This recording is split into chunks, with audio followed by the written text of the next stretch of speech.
어떤 기다림은 습관이 된다. 아침마다 같은 자리에 앉고 같은 버스를 보내고 같은 방향으로 눈길을 두는 것. 그것이 슬픔인지 미련인지 아니면 그냥 살아있다는 증거인지. 71살의 김종수는 스스로도 알지 못했다. 아니, 어쩌면 알고 싶지 않았는지도 몰랐다. 그는 오늘도 아침 8시에 버스 정류장 벤치에 앉아 있었다. 낡은 곤색 점퍼를 걸치고 무릎 위에 두 손을 가지런히 얹고 길 끝을 바라봤다. 시선은 고정되어 있었지만 초점은 없었다. 무언가를 보는 눈이 아니었다. 무언가를 기다리는 눈이었다.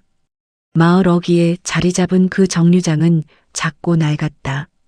페인트가 군데군데 벗겨진 벤치, 색이 바랜 노선 안내판, 바람이 불면 덜컹거리는 지붕. 오른쪽에는 오래된 이발소가 있었고 왼쪽에는 작은 슈퍼마켓이 있었다. 이발소 유리문 너머로는 이발사 노인이 아침마다 종수의 등을 봤다. 그것이 이 마을에서 하루가 시작되는 방식이었다. 버스가 왔다. 문이 열렸다. 사람 몇 명이 내려 각자의 방향으로 흩어졌다. 종수는 내리는 사람들을 하나씩 훑어봤다. 그리고 고개를 내렸다. 버스 문이 닫혔다. 차가 떠났다. 종수는 그 자리에 남았다. 오늘도 그 버스를 타지 않았다. 내일도 타지 않을 것이었다. 정류장 벤치에서 오른쪽 끝 자리만 유독 반들반들했다. 오래 앉은 사람의 흔적이었다. 종수는 그 자리를 다른 사람이 먼저 차지하고 있으면 조금 떨어진 곳에서 서서 기다렸다. 그 자리가 비면 그제야 앉았다. 마을 사람들은 그것이 이상하다고 생각하지 않았다. 이미 오래전부터 그런 사람이었다. 이미 오래전부터 그런 아침이었다. 마을 사람들은 대부분 알고 있었다. 종수에게 아들이 하나 있다는 것을. 이름은 김민준. 23세 집을 떠나 서울로 올라갔다. 일자리를 찾아간다고 했다. 큰 돈을 벌어오겠다는 말도 했다. 그게 20년 전 이야기였다. 20년 동안 민주는 한 번도 이 마을로 돌아오지 않았다. 명절에도 오지 않았다. 종수의 생일에도 오지 않았다. 민준의 어머니가 병으로 세상을 떠나던 날에도 그 버스에서 내리지 않았다. 그날 종수는 혼자 상을 치렀다. 관 앞에서 혼자 앉아 있었다. 아무에게도 아무 말도 하지 않았다. 그것이 종수가 슬픔을 다루는 방식이었다. 말하지 않는 것, 소리를 내지 않는 것, 그냥 앉아 있는 것. 마을 사람들은 민준에 대해 각자의 방식으로 말했다. 자식이 부모 버린 거지 뭐. 서울 가면 다 그렇게 돼. 아마 잘 살겠지. 연락 안 하는 거 보면. 어느 것이 맞는지 아무도 확인하지 않았다. 확인할 방법도 없었다. 종수는 그런 말에 반응하지 않았다. 화를 내지도 슬픈 표정을 짓지도 않았다. 잠깐 어딘가를 바라보다가 조용히 고개를 끄덕였다. 그것이 전부였다. 말을 삼키는데 오래 익숙해진 사람의 몸짓이었다. 20년을 그렇게 버텨온 사람의 얼굴이었다. 종수의 집은 정류장에서 5분 거리에 있었다. 낡은 슬레이트 지붕 아래 작은 마당이 있었다. 마당 한편에 감나무 한 그루가 서 있었다. 가을이 오면 감이 열렸다. 딸 사람이 없어서 반은 새가 먹고 반은 땅에 떨어져 썩었다. 종수는 그것을 치우지 않았다. 치울 필요를 느끼지 못했다. 집안은 조용했다. 민준의 어머니가 세상을 떠난 뒤로 더 조용해졌다. 사람 둘이 살던 집에서 사람 하나만 남는다는 것이 어떤 것인지 살아보지 않으면 모르는 것이었다. 종수는 알았다. 그 조용함에 이제는 놀라지 않았다. 익숙한 것이 더 이상 아프지 않은 것은 아니었다. 그냥 다르게 아플 뿐이었다. 안방 서랍 깊숙한 곳에 두꺼운 봉투가 하나 있었다. 겉에는 아무것도 적혀 있지 않았다. 낡고 모서리가 눌린 봉투였다. 오래전부터 그 자리에 있었다. 마을 사람들은 물론 아무도 그것에 대해 알지 못했다. 종수 자신도 그것을 꺼내 들여다본 지 얼마나 됐는지 정확히 기억하지 못했다. 그래도 버릴 수가 없었다. 한 번은 서랍을 비우다가 손에 잡았다. 한참을 들고 서 있었다. 그리고 다시 서랍 안에 넣었다. 버리면 안 된다는 생각이 이유보다 먼저였다. 그 이유가 무엇인지 종수는 설명할 수 없었다. 그냥 그랬다. 그냥 그런 것들이 있었다. 종수는 가끔 잠들기 전에 서랍을 열었다. 봉투를 꺼내지는 않았다. 눈으로만 확인했다. 아직 거기 있다는 것을. 그것으로 충분했다. 무엇이 충분한 것인지 스스로도 몰랐다. 그래도 확인하지 않으면 잠이 오지 않는 날이 있었다. 이발사 노인이 어느 날 물었다. 종수 씨, 아들한테서 연락은 없소? 종수는 잠깐 멈추었다가 짧게 말했다. 없어. 그것으로 대화는 끝이었다. 더 물어보는 사람도 없었고 더 대답할 생각도 없었다. 사실 그 말이 완전히 정확한 말인지 종수 자신도 잘 알지 못했다. 하지만 그렇게 말했다. 이 마을에서, 이 정류장 앞에서 그 질문에 대한 대답은 항상 그것이었다. 없어. 짧고 단단하고 더 이상 들어갈 틈이 없는 말이었다. 민준이 떠나던 날의 아침을 종수는 아직 기억했다. 버스가 오기 전에 민준은 낡은 가방 하나를 들고 마당 앞에 섰다. 종수는 감나무 아래 서 있었다. 두 사람은 한참 아무 말도 하지 않았다. 버스 소리가 들렸다. 민준이 고개를 들었다. 그리고 말했다. 갔다 올게요. 종수는 고개를 끄덕였다. 그것이 전부였다. 더 붙잡지 않았다. 더 말하지 않았다. 그래서는 안 된다는 것을 알고 있었다. 민주는 버스를 탔다. 버스가 떠났다. 종수는 감나무 아래 한참 서 있었다. 그리고 집 안으로 들어갔다. 20년 전 그 아침이었다. 갔다 올게요. 그 말이 20년 동안 지워지지 않았다. 오히려 해가 갈수록 더 선명해졌다. 종수는 그 기억을 억지로 지우려 하지 않았다. 지우려 할수록 더 또렷해지는 것들이 있다는 것을 오래전에 알았다. 그래서 그냥 두었다. 버스가 오면 보고, 버스가 가면 보고, 그렇게 하루를 보냈다. 기다리는 사람은 늙는다. 하지만 기다림은 늙지 않는다. 종수는 그것을 몸으로 알고 있었다. 은행나무 가지가 바람에 흔들렸다. 잎이 다 떨어진 가지가 하늘을 긁었다. 회색빛 하늘이 낮게 깔렸다. 겨울이 가까워지고 있었다. 종수는 그것을 바라봤다. 표정이 없었다. 눈빛만 있었다. 오래 참아온 사람만이 가질 수 있는 눈빛이었다. 그날이 올 것이라는 것을 종수는 알지 못했다. 봉투 안의 것이 세상 밖으로 나오게 되는 날이, 20년의 침묵이 깨지는 날이, 정류장에 앉아 버스를 기다리지 않아도 되는 날이, 그날 아침도 그는 8시에 정류장에 나왔다. 점퍼를 걸쳤다. 무릎에 두 손을 얹었다. 길을 바라봤다. 버스가 왔다. 아무도 내리지 않았다. 버스가 떠났다. 종수는 남았다. 하지만 어떤 것들은 이미 움직이기 시작하고 있었다. 서랍 안에 봉투가, 20년 전의 어느 날짜가, 그리고 어딘가에서 이쪽으로 오고 있는 누군가가, 종수가 아직 모르는 방향에서, 종수가 아직 예상하지 못한 방식으로, 편지는 예고 없이 왔다. 아침 8시, 종수가 정류장에 나가 있는 시간이었다. 우체부는 대문 앞에서 잠깐 망설이다가 문틈 사이로 봉투를 밀어 넣었다. 봉투는 마당 흙 위에 떨어졌다. 종수가 돌아온 것은 그로부터 2시간쯤 뒤였다. 마당에 들어서다가 발에 걸렸다.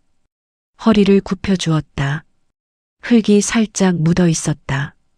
뒤집어 봤다. 보낸 사람의 이름이 없었다. 주소도 없었다.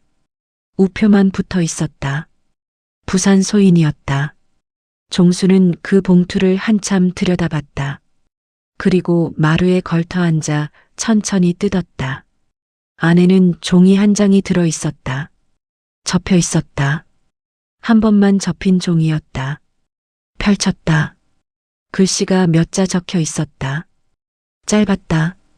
딱 한 문장이었다.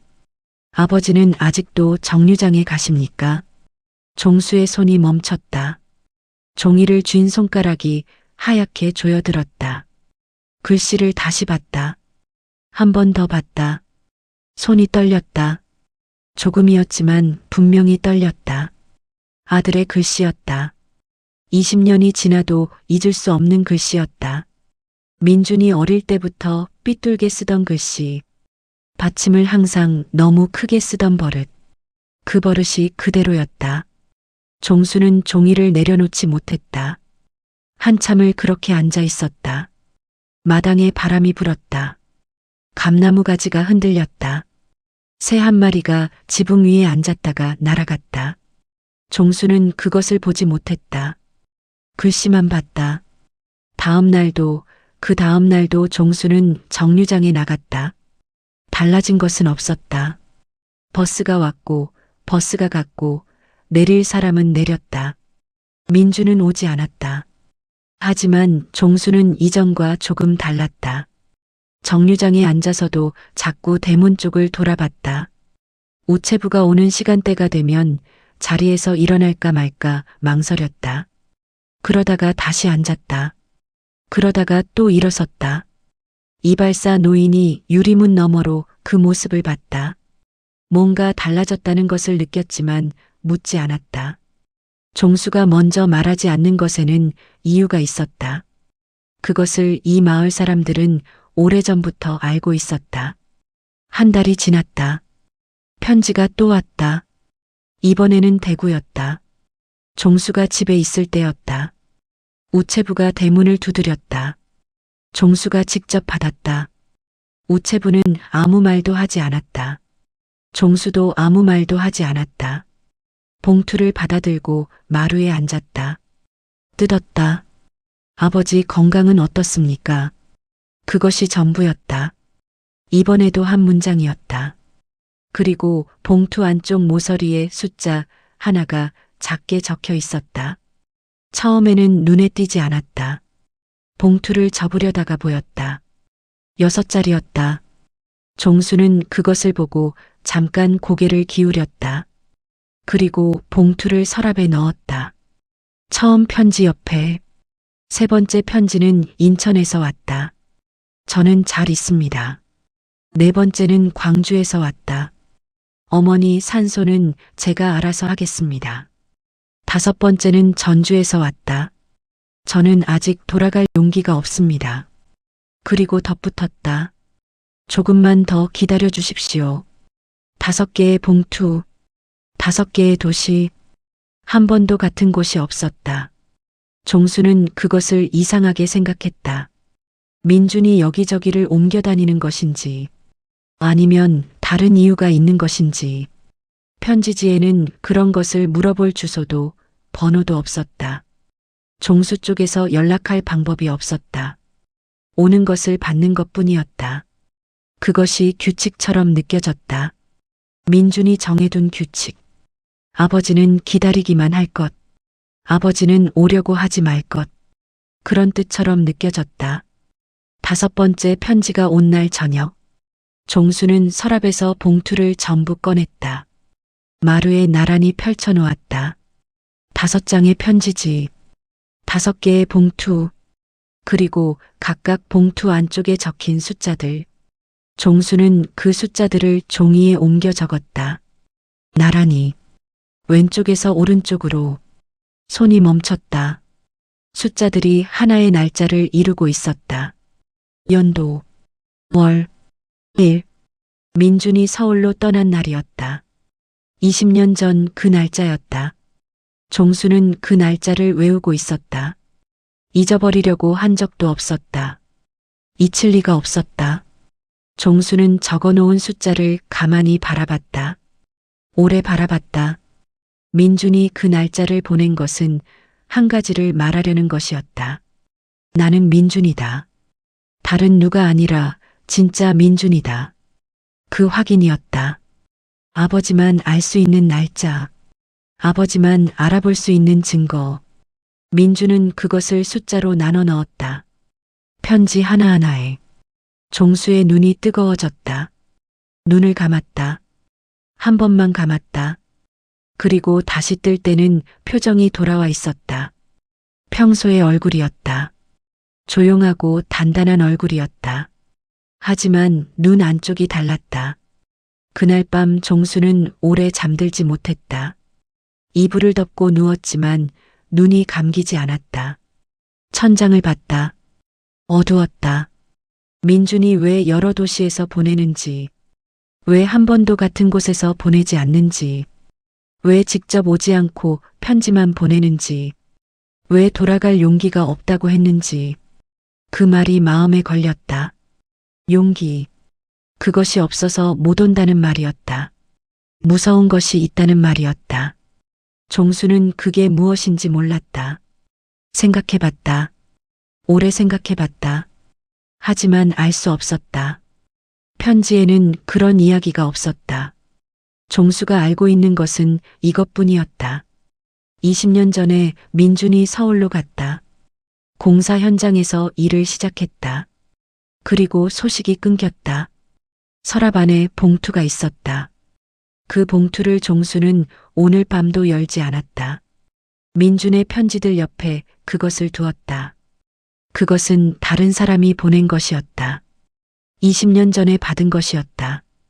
거기에 쓰인 것이 무엇인지 종수는 알고 있었다. 눈을 감으면 그 문장이 떠올랐다.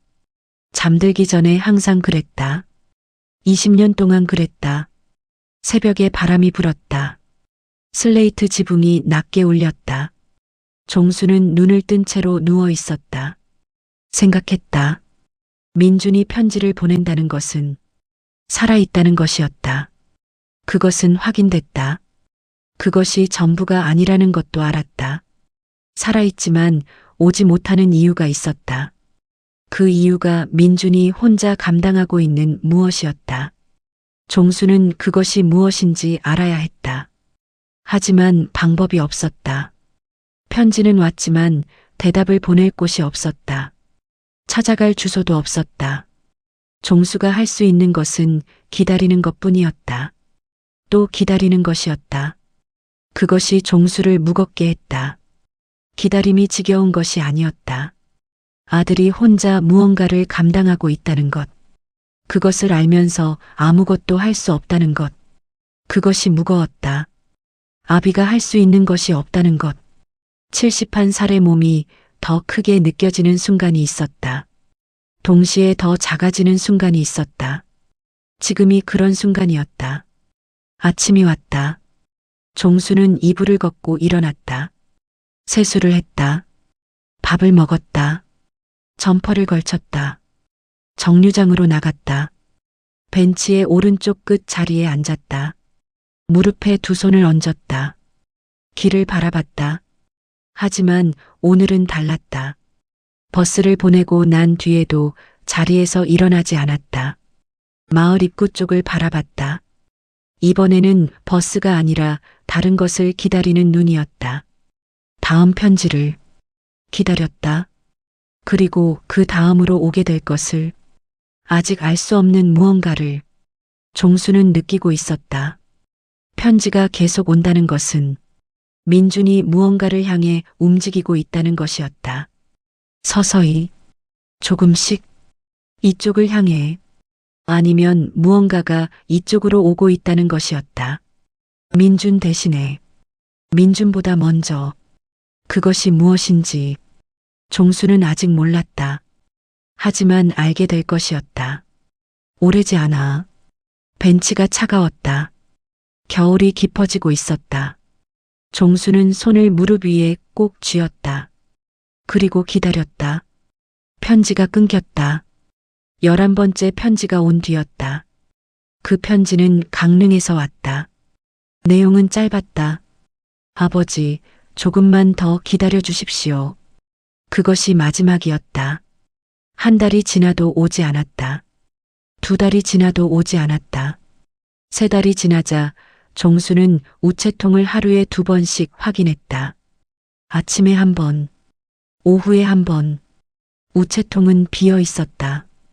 계속 비어 있었다. 그의 겨울이 지나도 편지는 오지 않았다. 이듬해 봄이 왔다가 갔다. 여름이 왔다가 갔다. 또 한 해가 지났다. 그리고 또 한 해가 지났다. 3번의 겨울이 그렇게 흘렀다. 종수는 그 시간을 정류장에서 보냈다. 여전히 아침 8시에 나갔다. 여전히 오른쪽 끝 자리에 앉았다. 우체통을 확인하는 것도 멈추지 않았다. 하지만 우체통은 여전히 비어 있었다. 3년이 지나도록 비어 있었다. 마을 사람들은 눈치채지 못했다. 종수가 달라진 것을 아는 사람이 없었다. 이발사 노인만이 유리문 너머에서 봤다. 뭔가 잘못된 것이 있다고 느꼈다. 하지만 여전히 묻지 않았다. 종수가 먼저 말하지 않는 한 그것은 물어봐서는 안 되는 것이었다. 종수는 3년 동안 안방 서랍을 자주 열었다. 11개의 봉투를 꺼내보는 날이 많아졌다. 한 장씩 펼쳐보는 것은 아니었다. 그냥 쌓아놓고 봤다. 숫자를 세봤다. 11. 변함없이 11였다. 그 이상도 그 이하도 아니었다. 그런데 그중 맨 마지막 봉투, 강릉에서 온 것. 종수는 그것을 유독 오래 들여다봤다. 편지지 안의 숫자가 이전 것들과 달랐다. 이전 편지들에 적힌 숫자는 6자리를 나눠 담은 날짜였다. 민준이 떠난 날. 아버지만 알아볼 수 있는 증거였다. 하지만 마지막 봉투 안의 숫자는 달랐다. 자릿수도 달랐고 조합도 달랐다. 날짜가 아니었다. 하지만 그것이 무엇인지 종수는 알 수 없었다. 알 수 있는 방법도 없었다. 민준에게 물어볼 곳이 없었다. 종수는 그 숫자를 종이에 따로 적어두었다. 서랍 안에 함께 넣어두었다. 때가 되면 알게 될 것이라고 생각했다. 이유는 없었다. 그냥 그런 생각이 들었다. 봉투 맨 아래에는 20년 전에 받은 봉투가 있었다. 두꺼운 것, 보낸 사람을 알 수 없는 것. 종수는 그것만은 만지지 않았다. 언제나 그랬다. 그 봉투만은 꺼내는 것조차 조심스러웠다. 거기에 쓰인 문장을 눈으로 확인하지 않아도 외우고 있었다. 20년 동안 외우고 있었다. 잊으려 해도 잊히지 않았다. 3번째 겨울이 끝날 무렵이었다. 마을 입구에서 낯선 차 한 대가 멈췄다. 흰색 차였다. 번호판을 보면 서울이었다. 마을 사람 둘이 그것을 봤다. 관광객이라고 생각했다. 길을 잘못 든 것이라고 생각했다. 하지만 차에서 내린 남자는 길을 헤매는 사람의 걸음이 아니었다. 목적지를 아는 걸음이었다. 40 안팎이었다. 짧은 머리에 단정한 셔츠 차림이었다. 그는 마을 입구에서 잠깐 주위를 살폈다. 그리고 정류장 쪽으로 걸어왔다. 종수는 그날도 정류장에 있었다. 남자가 다가왔다. 종수 앞에 서서 고개를 약간 숙였다. 조심스러운 태도였다. 김종수 어르신 맞으십니까? 종수는 남자를 봤다. 처음 보는 얼굴이었다. 천천히 고개를 끄덕였다. 남자가 주머니에서 신분증을 꺼냈다. 경찰이었다. 서울에서 온 형사였다. 그는 신분증을 다시 집어넣으며 말했다. 아드님 이야기 때문에 왔습니다. 종수의 눈이 잠깐 흔들렸다. 그것뿐이었다. 표정은 바뀌지 않았다. 손도 움직이지 않았다. 오래 단련된 사람의 반응이었다. 충격을 받아도 쓰러지지 않도록, 기대를 해도 무너지지 않도록, 그렇게 몸을 길들여온 사람이었다. 종수는 남자를 똑바로 봤다. 기다렸다. 형사가 말을 이었다. 20년 전 서울 공사 현장 붕괴 사고 기억하십니까? 기억했다. 잊어본 적이 없었다. 그 사고 소식을 라디오에서 들은 나를 종수는 기억했다. 날이 흐렸다. 아침을 먹다가 숟가락을 내려놓았다. 귀를 기울였다. 사상자 수를 들었다. 그리고 한참 움직이지 못했다. 그날 이후로 민준에게서 연락이 없었다. 그날이 기억의 벽 같은 날이었다. 이쪽과 저쪽을 나누는 형사가 계속 말했다. 그 사고 피해자 명단에 아드님 이름이 올라가 있었습니다. 하지만 잠깐 멈췄다. 시신이 확인된 적이 없습니다. 종수는 아무 말도 하지 않았다. 그 말이 새로운 말이 아니었기 때문이었다. 20년 전에 이미 알고 있던 사실이었다. 시신이 없었다는 것. 그것이 종수가 20년 동안 정류장에 나간 이유였다. 시신이 없으면 죽은 것이 아니었다. 그것이 전부는 아니었지만 그것만으로도 충분했다. 아침마다 나가기에 형사가 다시 말했다. 최근에 그 사고가 아니었을 수 있다는 제보가 들어왔습니다. 종수가 천천히 눈을 들었다. 이번에는 달랐다. 이것은 처음 듣는 말이었다. 형사의 목소리가 낮아졌다. 그 현장에는 대형 건설사의 불법 하도급 비리가 있었습니다. 당시 현장에서 일하던 노동자 몇몇이 그것을 목격했습니다. 그리고 사고 이후 그 목격자들이 한 명씩 사라졌습니다. 형사가 잠깐 멈췄다. 아드님도 그 목격자 중 한 명이었습니다. 마을 어귀에서 바람이 불어왔다. 정류장 지붕이 낮게 덜컹거렸다. 종수는 그 소리를 들었다. 형사의 말도 들었다. 두 가지가 동시에 귀에 들어왔다. 종수는 오래 침묵했다. 숨을 고르는 것인지, 말을 고르는 것인지, 자신도 알 수 없었다. 그리고 아주 조용히 말했다. 알고 있소. 형사가 굳었다. 눈이 커졌다. 예상하지 못한 대답이었다. 그는 잠깐 종수를 바라보다가 입을 열려고 했다. 바로 그때였다. 마당 쪽에서 발소리가 났다. 단단한 구두 소리였다. 자갈을 밟는 소리였다. 형사와 종수가 동시에 고개를 돌렸다. 마당 입구에 남자가 서 있었다. 처음 보는 얼굴이었다. 정장을 입고 있었다. 넥타이가 단정했다. 나이는 50 안팎이었다. 표정이 부드러웠다. 지나치게 부드러웠다. 그 부드러움이 자연스럽지 않았다. 남자는 손에 명함을 들고 있었다. 앞으로 걸어오면서 명함을 내밀었다. 종수는 명함을 받았다. 눈으로 훑었다. 건설사 법무팀이었다. 마을 이름이 들어간 대형 건설사. 20년 전 그 공사 현장의 건설사였다. 남자가 웃으며 말했다. 어르신, 오래 기다리셨죠? 저도 아드님 관련해서 드릴 말씀이 있어서요. 형사가 그 남자를 봤다. 남자가 형사를 봤다. 두 사람의 눈이 마주쳤다. 말이 없었다. 하지만 공기가 달라졌다. 차가워졌다. 순식간이었다. 정류장 벤치 위의 공간이 좁아지는 것 같았다. 형사의 턱이 약간 굳었다. 법무팀 남자의 웃음이 조금 더 단단해졌다. 두 사람 사이에 종수가 있었다. 종수는 형사를 봤다. 법무팀 남자를 봤다. 다시 형사를 봤다. 천천히. 번갈아. 여기에 두 종류의 사람이 왔다. 한 명은 진실을 꺼내려는 사람이었다. 한 명은 진실을 덮으려는 사람이었다. 어느 쪽이 어느 쪽인지 종수는 이미 느끼고 있었다. 20년을 버텨온 사람의 감각이었다. 오래 기다린 사람은 안다. 기다리던 것이 왔을 때, 그리고 그것을 방해하려는 것이 왔을 때, 몸이 먼저 알았다. 종수가 천천히 일어섰다. 무릎을 짚고 천천히, 완전히 일어선 뒤에 두 사람을 봤다. 그리고 말했다.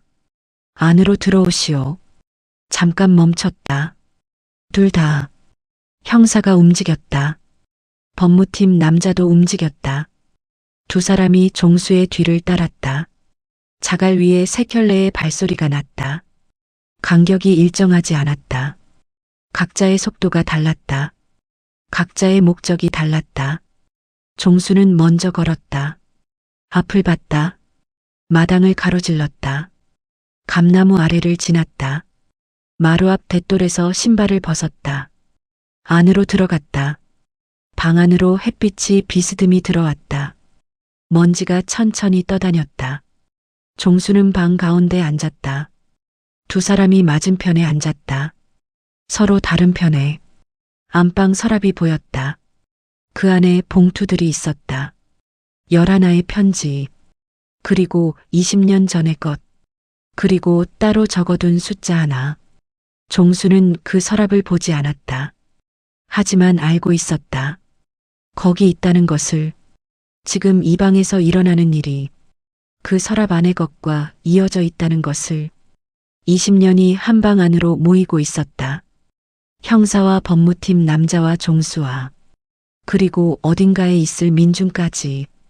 종수는 두 사람을 봤다. 먼저 말을 해야 했다. 어느 쪽 말을 먼저 들어야 할지 몰랐다. 아니, 어쩌면 자신이 먼저 말해야 할 것이 있었다. 20년 동안 아무에게도 하지 않은 말을 오늘은 해야 할지도 몰랐다. 서랍 안의 숫자도 형사 앞에서라면 의미를 알 수 있을 것 같았다. 그 생각이 조용히 올라왔다. 종수는 그것을 억누르지 않았다.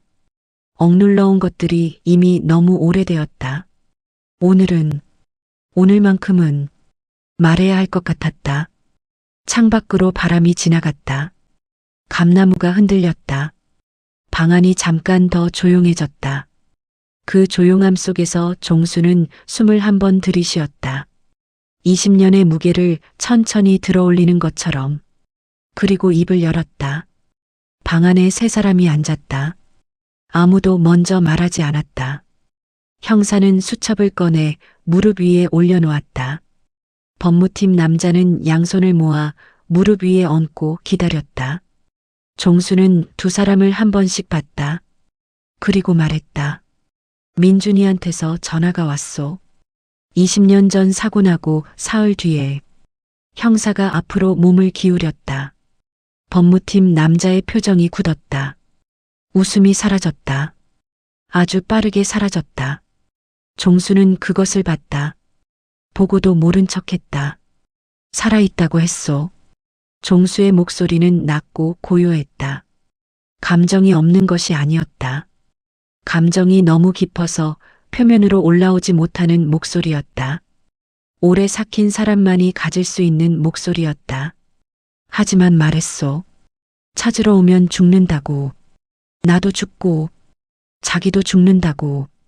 형사가 수첩에 무언가를 적었다. 법무팀 남자는 움직이지 않았다. 손가락 하나 까딱하지 않았다. 하지만 눈빛이 달라졌다. 종수는 그것도 봤다. 그 이후로 1년에 한 번씩 전화가 왔소. 목소리만. 어디 있는지는 말 안 했소.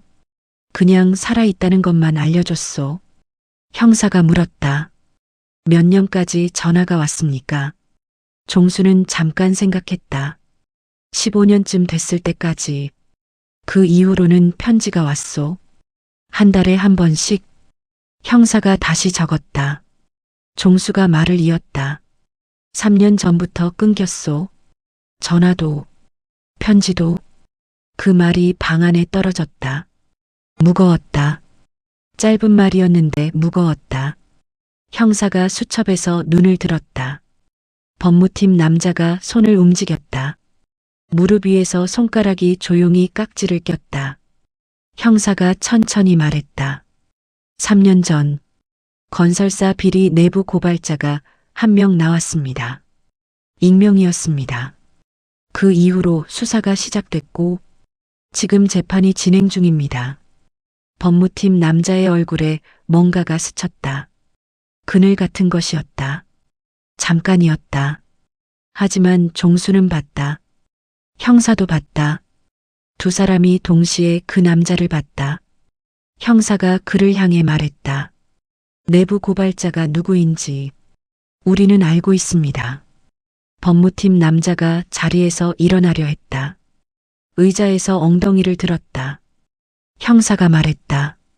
앉으십시오. 목소리가 낮았다. 높이지 않았다. 하지만 거기에는 움직일 수 없게 만드는 무게가 있었다. 법무팀 남자가 다시 앉았다. 천천히. 마지못해. 종수는 그 모든 것을 바라봤다. 말하지 않았다. 두 사람 사이에서 눈을 움직였다. 20년 전에 받은 봉투 안의 문장이 떠올랐다. 찾으러 오면 안 된다. 그 말을 보낸 사람이 누구인지 종수는 알지 못했다. 하지만 지금 이 방에서 그 말의 뜻이 조금씩 모양을 갖추기 시작하는 것 같았다. 20년 동안 흐릿했던 것이 방 안의 공기 속에서 천천히 또렷해지고 있었다. 종수가 말했다. 편지 안에 숫자 있었소. 날짜였소. 민준이가 떠난 날. 형사가 종수를 봤다. 그 날짜를 적어보낸 건 자기가 보낸 편지라는 증거였소. 아무도 모르는 날짜니까. 형사가 고개를 끄덕였다. 수첩에 날짜를 적었다. 종수는 계속 말했다. 하지만 마지막 편지는 달랐소. 숫자가 달랐소. 종수가 일어났다. 안방 서랍을 열었다. 손이 안으로 들어갔다. 봉투들을 꺼냈다. 11개의 봉투. 맨 아래의 두꺼운 봉투는 꺼내지 않았다. 그 봉투는 아직 때가 아니었다. 11개 중에서 맨 마지막 봉투를 들었다. 강릉 소인이 찍힌 것이었다.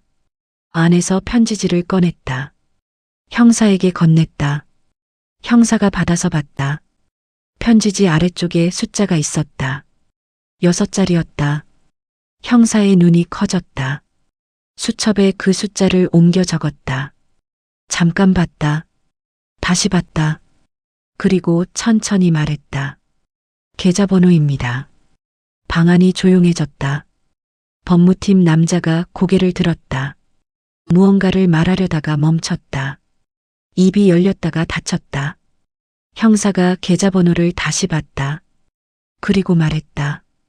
이 계좌, 거래 내역을 확인하면 누가 돈을 어디로 보냈는지 알 수 있습니다. 20년치 자금 흐름이 나올 수 있습니다. 종수는 그 말의 뜻을 전부 이해하지 못했다. 하지만 느꼈다. 민준이 그 숫자를 마지막으로 보낸 이유를, 마지막 편지에 그것을 적어 넣은 이유를 민준은 알고 있었을 것이었다. 그 다음에 연락이 끊길 것을, 그래서 남겨두었을 것이었다. 아버지에게, 아버지가 들고 있어 주기를 바라며 때가 되면 꺼내질 것을 알고. 종수의 눈이 뜨거워졌다. 눈을 내리깔았다. 무릎 위를 봤다. 두 손이 거기 있었다. 주름진 손이었다. 일평생 흙을 만지고 무거운 것을 들어온 손이었다. 그 손이 20년 동안 봉투를 지키고 있었다. 버리지 않고, 열지 않고, 거기 있다는 것만 확인하면서 민준이 그것을 알고 있었던 것이다. 아버지가 버리지 않을 것을 알고 있었던 것이다. 그 믿음이 이 방 안에 와 있었다. 20년을 건너서 형사가 법무팀 남자를 봤다. 그리고 말했다. 협조해 주시겠습니까? 남자는 대답하지 않았다. 바닥을 봤다. 오래 봤다. 방 안이 길게 조용했다. 창밖에서 바람 소리가 났다. 감나무 잎이 흔들리는 소리가 났다. 남자가 천천히 말했다. 변호사를 부르겠습니다. 형사가 고개를 끄덕였다. 그렇게 하십시오. 형사가 종수를 봤다. 눈빛이 조금 전과 달랐다. 딱딱하지 않았다. 무언가를 알아버린 사람의 눈이었다. 어르신. 종수가 눈을 들었다. 20년 동안 혼자 갖고 계셨던 겁니까? 종수는 대답하지 않았다. 대답 대신 서랍 쪽을 봤다. 두꺼운 봉투가 거기 있었다. 20년 전에 받은 것, 보낸 사람을 알 수 없는 것.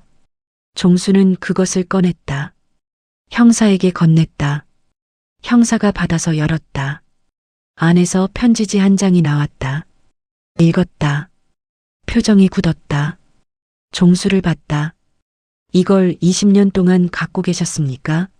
종수가 고개를 끄덕였다. 버리면 안 될 것 같았소. 형사가 편지지를 조심스럽게 다시 봤다.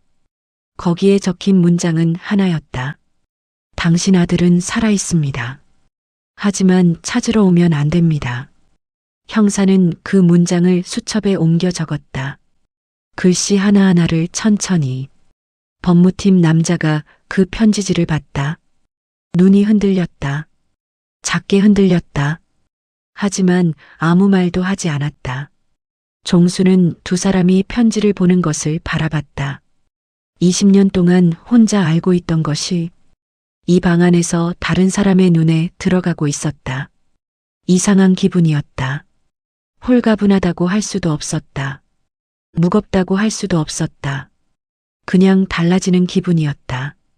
오래 닫혀있던 창문이 열릴 때처럼, 바람이 처음으로 들어오는 것처럼, 차갑기도 하고 시원하기도 한 그런 기분이었다.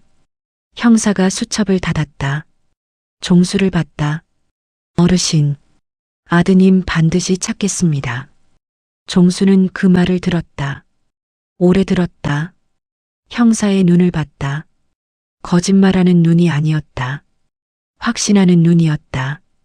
종수는 천천히 고개를 끄덕였다. 형사가 일어섰다. 법무팀 남자도 일어섰다. 두 사람이 방을 나갔다. 마당을 가로질러 나가는 발소리가 들렸다. 대문이 닫히는 소리가 들렸다. 그리고 조용해졌다.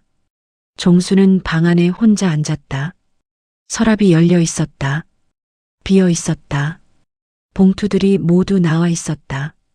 11개와 하나. 마루 위에 펼쳐진 채로 있었다. 종수는 그것들을 봤다. 오래 봤다. 그리고 처음으로 생각했다. 이제 되었다는 생각을, 이것들이 해야 할 일을 하게 됐다는 생각을, 자신이 이것들을 버리지 않은 것이 옳았다는 것을, 민준이 그것을 알고 있었다는 것을, 아버지를 믿었다는 것을. 20년 동안 창밖으로 해가 기울고 있었다. 빛이 방 안으로 비스듬히 들어왔다. 먼지가 그 빛 속에서 천천히 움직였다. 종수는 그것을 바라봤다. 표정이 없었다. 하지만 눈빛이 달랐다. 오늘 처음으로 기다림이 방향을 갖게 된 것 같았다. 막연히 버스를 기다리는 것이 아니었다. 무언가가 움직이기 시작했다는 것을 알았다. 민준 쪽에서, 그리고 이쪽에서도. 종수는 봉투들을 다시 서랍에 넣었다. 11개, 그리고 하나. 서랍을 닫았다. 일어섰다. 부엌으로 갔다. 밥을 지었다. 오랜만에 제대로 지은 밥이었다. 혼자 먹을 밥이었다. 하지만 오늘은 혼자가 아닌 것 같은 느낌이 들었다. 설명할 수 없었다. 그냥 그랬다. 그냥 그런 저녁이었다. 겨울이 지나는데 오래 걸렸다. 그의 겨울은 유독 그랬다. 눈이 녹으면 다시 내렸다. 길이 얼면 다시 풀렸다. 봄이 오는 것인지 아닌지 알 수 없는 날들이 길게 이어졌다. 종수는 그 시간을 정류장에서 보냈다. 여전히 아침 8시에 나갔다. 여전히 오른쪽 끝 자리에 앉았다. 하지만 달라진 것이 있었다. 기다림의 무게가 달랐다. 예전에는 막막한 기다림이었다. 방향도 없고 기한도 없는 기다림이었다. 지금은 달랐다. 무언가가 움직이고 있다는 것을 알았다. 형사가 다녀간 뒤로 종수는 그것을 느꼈다. 느린 것이었다. 조용한 것이었다. 하지만 분명히 움직이고 있었다. 재판이 시작됐다는 소식은 이발사 노인에게서 들었다. 라디오에서 나왔다고 했다. 대형 건설사 비리, 20년 전 붕괴 사고, 의도된 사고였다는 검찰 주장. 이발사 노인은 그 이야기를 하면서 종수의 얼굴을 살폈다. 종수는 아무 표정도 짓지 않았다. 고개만 끄덕였다. 이발사 노인은 더 묻지 않았다. 종수가 집에 돌아온 뒤 라디오를 켰다. 뉴스 시간이 될 때까지 기다렸다. 뉴스를 들었다. 재판 날짜가 나왔다. 증인 명단 이야기가 나왔다. 익명의 내부 고발자 이야기가 나왔다. 종수는 라디오 볼륨을 조금 높였다. 그리고 끝까지 들었다. 재판은 이듬해 봄에 끝났다. 긴 겨울이 지나고 나뭇가지에 작은 싹이 돋기 시작할 무렵이었다. 판결이 났다. 건설사 임원 여러 명이 구속됐다. 20년 전 사고는 사고가 아니었다는 것이 밝혀졌다. 목격자들을 지우기 위해 의도적으로 설계된 것이었다. 라디오에서 그 소식이 흘러나왔다. 앵커의 목소리는 담담했다. 사실을 읽는 목소리였다. 하지만 종수에게 그 목소리는 담담하게 들리지 않았다. 20년이 그 목소리 안에 들어 있었다. 종수는 라디오 앞에 앉아 있었다. 끄지 않았다. 그냥 들었다. 바람이 창문 틈으로 들어왔다. 봄바람이었다. 차갑지 않았다. 그리고 내부 고발자의 이름이 공개됐다. 김민준. 40세. 현재 거주지 불명. 앵커가 그 이름을 읽었다. 종수는 그 이름을 들었다. 눈을 감았다. 한 번만 감았다. 가슴 안에서 무언가가 조용히 무너지는 것 같았다. 무너진다는 것이 반드시 나쁜 것은 아니었다. 오래 쌓아두었던 것이 내려앉는 느낌이었다. 버텨온 것들이 이제 버티지 않아도 된다는 느낌이었다. 종수는 눈을 다시 떴다. 라디오를 봤다. 그리고 작게 말했다. 혼자 듣는 말이었다. 잘했다. 그 말을 방 안에서 혼자 했다. 민준이 들을 리 없었다. 하지만 해야 했다. 20년 동안 하지 못한 말이었다. 수고했다. 잘 버텼다. 그 말들이 다 그 두 글자 안에 있었다. 종수는 라디오를 껐다. 잠시 그 자리에 앉아 있었다. 그리고 일어나 마당으로 나갔다. 감나무 아래 서 있었다. 가지에 새잎이 돋고 있었다. 작고 연한 초록빛이었다. 종수는 그것을 한참 봤다. 며칠이 지났다. 봄이 조금 더 깊어졌다. 길가에 개나리가 피었다. 정류장 담벼락 옆에도 노란 꽃이 드문드문 피어 있었다. 종수는 그날도 8시에 정류장에 나갔다. 습관은 쉽게 바뀌지 않았다. 벤치 오른쪽 끝에 앉았다. 무릎에 두 손을 얹었다. 버스를 기다렸다. 버스가 왔다. 섰다. 문이 열렸다. 사람이 내렸다. 한 명이었다. 40이 넘어 보이는 남자였다. 수염이 길었다. 오래 기른 수염이었다. 점퍼가 낡았다. 가방이 작았다. 버스에서 내리자마자 발을 멈췄다. 정류장 앞에 서서 종수를 바라봤다. 종수도 그를 봤다. 세상에는 한눈에 알아보는 얼굴이 있었다. 20년이 지나도, 수염이 가득해도, 얼굴이 낡아 있어도 알아보는 얼굴이 있었다. 어미가 새끼를 알아보듯이 그냥 아는 것이었다. 설명이 필요하지 않은 것이었다. 아무도 먼저 움직이지 않았다. 봄바람이 정류장 앞을 지나갔다. 개나리 꽃잎이 하나 떨어졌다. 얼마나 그렇게 서 있었는지 알 수 없었다. 짧은 것 같기도 했고 긴 것 같기도 했다. 시간이 그 자리에서 느리게 흘렀다. 남자의 눈에서 눈물이 흘렀다. 소리가 없었다. 훌쩍이지도 않았다. 그냥 흘렀다. 수염 위로 흘러내렸다. 남자는 닦지 않았다. 종수가 먼저 말했다. 이제 왔냐? 그 말이 정류장 앞에 떨어졌다. 꾸짖는 말이 아니었다. 원망하는 말도 아니었다. 20년을 기다린 사람이 기다리던 것이 왔을 때 할 수 있는 말. 그것이었다. 담담했다. 그러나 그 담담함 안에 모든 것이 들어 있었다. 남자가 무릎을 꿇었다. 정류장 앞 시멘트 바닥 위에 무릎이 닿는 소리가 났다. 고개를 숙였다. 목소리가 끊어졌다가 이어졌다. 죄송합니다. 아버지. 종수는 그 자리에서 천천히 일어섰다. 무릎을 짚고 일어섰다. 71살의 몸이었다. 느렸다. 하지만 똑바로 일어섰다. 무릎을 꿇은 아들 앞에 섰다. 내려다봤다. 수염이 가득한 아들의 정수리를 봤다. 희끗한 것이 섞여 있었다. 20년이 거기 있었다. 종수도 거기서 20년을 봤다. 그리고 말했다. 왔으면 됐다. 두 손을 뻗었다. 아들의 양쪽 팔을 잡았다. 일으켜 세웠다. 천천히. 두 손으로. 민준이 일어섰다. 종수보다 머리 하나가 더 컸다. 어릴 때부터 그랬다. 종수는 고개를 들어 아들의 얼굴을 봤다. 낡은 얼굴이었다. 오랫동안 숨어 살아온 얼굴이었다. 하지만 눈은 그대로였다. 23세 떠날 때의 눈이었다. 종수는 그 눈을 봤다. 그때였다. 버스에서 또 한 명이 내렸다. 뒤늦게 내린 것이었다. 여자였다. 40대였다. 얼굴이 조용했다. 눈빛이 깊었다.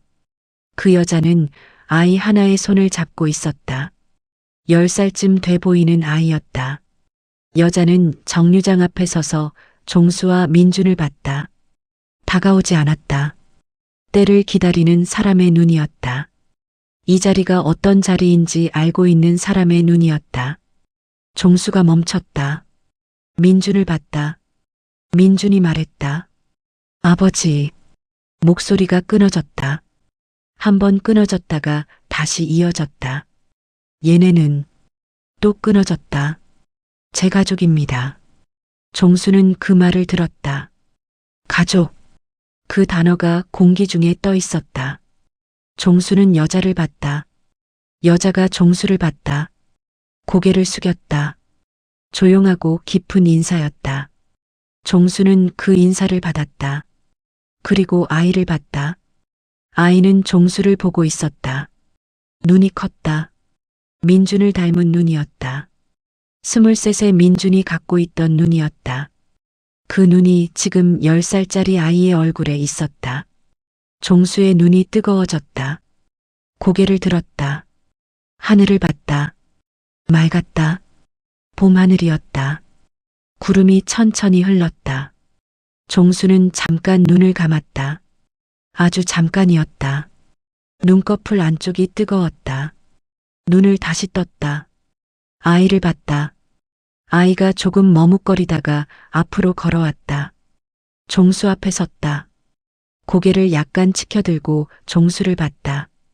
그리고 작은 목소리로 말했다. 할아버지. 종수는 그 말을 들었다. 한 번으로는 모자랐다. 다시 들렸다. 귓속에서 다시 울렸다. 할아버지. 난생 처음 들어보는 말이었다. 이 세상에 태어나 71해를 살았지만 그 말을 들은 것은 처음이었다. 세상에는 처음 들어도 오래전부터 기다려온 말이 있었다. 그 말이 그런 말이었다. 종수는 허리를 굽혔다. 아이의 눈높이까지 내려갔다. 아이의 눈을 봤다. 민준의 눈이었다. 민준의 어릴 적 눈이었다. 종수는 아무 말도 하지 못했다. 말이 목 안에 있었다. 올라오지 못했다. 대신 손을 뻗었다. 아이의 머리에 손을 얹었다. 크고 주름진 손이었다. 아이의 머리가 작았다. 따뜻했다. 민준이 그 모습을 봤다. 여자도 그 모습을 봤다. 아무도 말하지 않았다. 정류장 앞이 조용했다. 봄바람이 지나갔다. 개나리 꽃잎이 몇 개 더 떨어졌다. 한참 뒤에 종수가 일어섰다. 아이의 손을 잡았다. 그리고 걸었다. 정류장을 등지고 집 쪽으로 걸었다.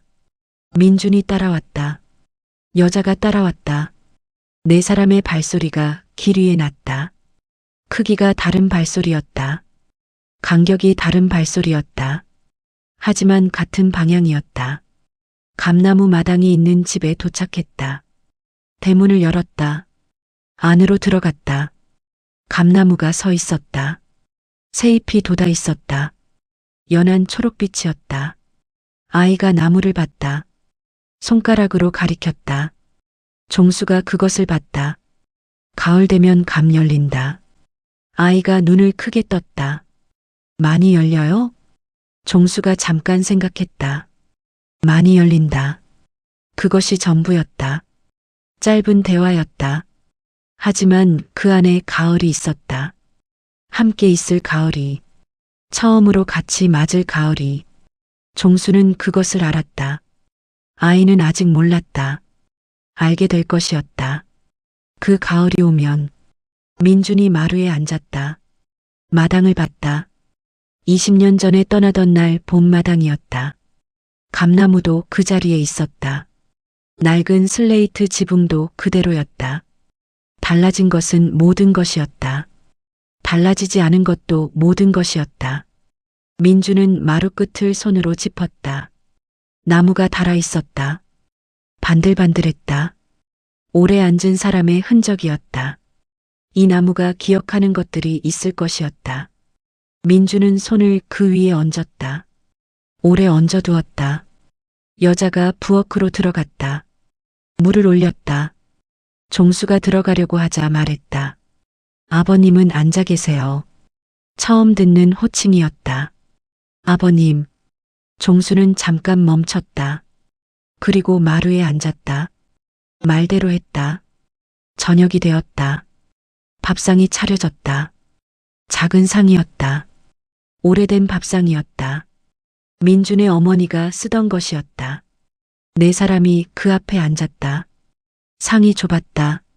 무릎이 닿을 것 같았다. 하지만 아무도 뒤로 물러나지 않았다. 종수가 수저를 들었다. 민준이 수저를 들었다. 여자가 아이에게 숟가락을 쥐어줬다. 아이가 밥을 크게 떴다. 입에 넣었다. 뺨이 불룩해졌다. 종수는 그것을 봤다. 눈이 부드러워졌다. 주름이 많은 눈이었다. 하지만 그 안에 있는 것은 부드러운 것이었다. 오랫동안 거기 있었지만 쓸 곳이 없었던 것이었다. 이제 쓸 곳이 생겼다.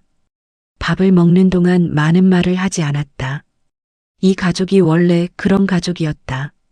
말보다 앉아있음이 먼저인 가족이었다. 함께 밥을 먹는 것이 말보다 많은 것을 했다. 민주는 2그릇을 먹었다. 오래 제대로 먹지 못한 사람처럼 먹었다. 종수는 그것을 봤다. 아무 말도 하지 않았다. 그냥 봤다. 밥이 끝난 뒤 아이가 마당으로 나갔다. 감나무 아래를 맴돌았다. 여자가 설거지를 했다. 민준과 종수가 마루에 나란히 앉았다. 마당을 봤다. 아이가 뛰어다니는 것을 봤다. 오래 아무 말도 하지 않았다. 그것이 이상하지 않았다. 원래 이 2사람은 말이 적었다. 말 대신 옆에 앉아 있는 것을 아는 사람들이었다.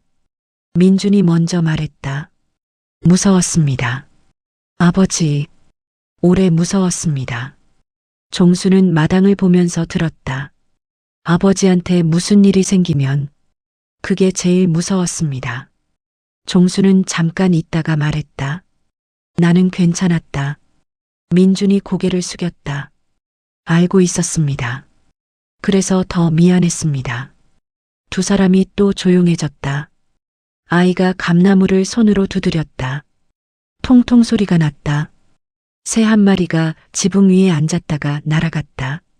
저녁 햇빛이 마당에 길게 누웠다. 종수가 말했다. 왔으면 됐다. 처음에도 했던 말이었다. 하지만 지금은 다른 말이었다. 정류장 앞에서 한 말과 마루에 나란히 앉아 한 말은 같은 말이었지만 달랐다. 종수는 그것을 알았다. 민준도 알았다. 그날 이후 종수는 버스 정류장에 나가지 않았다. 다음 날 아침 8시가 됐다. 점퍼를 들었다. 그리고 내려놓았다. 나갈 이유가 없었다. 기다리던 것들이 전부 집 안에 있었다. 아침밥 짓는 소리가 부엌에서 났다. 아이가 마당에서 뛰어다니는 소리가 났다. 민준이 마루에 앉아있는 기척이 났다. 집이 집 같았다. 오랜만이었다. 아니, 처음인지도 몰랐다. 이렇게 집이 가득 찬 것이. 정류장 벤치 오른쪽 끝 자리는 그날 이후로 반들반들하지 않아도 됐다. 다른 사람이 앉아도 됐다. 버스를 기다리는 사람이 앉아도 됐다. 그 자리는 이제 누구의 자리도 아니었다. 오래 기다린 사람이 더 이상 기다리지 않아도 되는 날이 왔다. 그것이 봄이었다. 그 봄의 이름이었다. 감나무에 새잎이 돋았다. 가을이 되면 감이 열릴 것이었다. 그것을 따는 사람이 있을 것이었다. 떨어지기 전에 따는 사람이 이제는 있었다. 집이 가장 따뜻한 곳이었다. 이제는 집이 전부였다. 구독과 좋아요, 알림 설정은 이야기 제작에 큰 힘이 됩니다. 끝까지 들어주셔서 정말 감사합니다. 더 좋은 인생 사연으로 찾아뵙겠습니다. 스토리쭈 채널 많이 찾아주세요.